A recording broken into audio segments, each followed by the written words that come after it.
আসসালামু আলাইকুম সবাইকে। আমরা এখন আছি হিলিয়ামে। হিলিয়ামের লোকেশন হচ্ছে বগুড়ার জলসিতলা।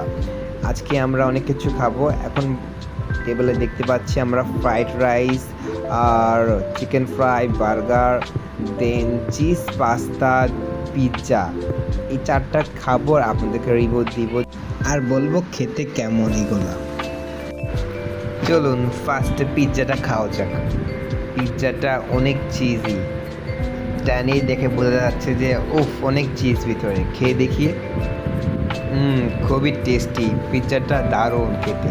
অবশ্যই আপনারা ট্রাই করতে পারেন পিৎজাকে আমি রেট করব 10/8। দেন আমাদের নেক্সট কি খাওয়া যায়, নেক্সট আমরা খাবো হলাম cheese pasta. Let's try cheese পাস্তাটা খেয়ে দেখি কেমন। মিটটা নর্মাল, অ্যাভারেজ, এত বেশি মজা না। চিজ পাস্তা দেখতে সুন্দর বাট খেতে এত বেশি ভালো না। মোটামুটি আমার টেস্ট বাইটে তেমন একটা ভালো লাগেনি। Price reasonable but not so good. আমি রেট করবো এটাকে 10/4 because I don't like this food. I like pizza more and fried rice is good.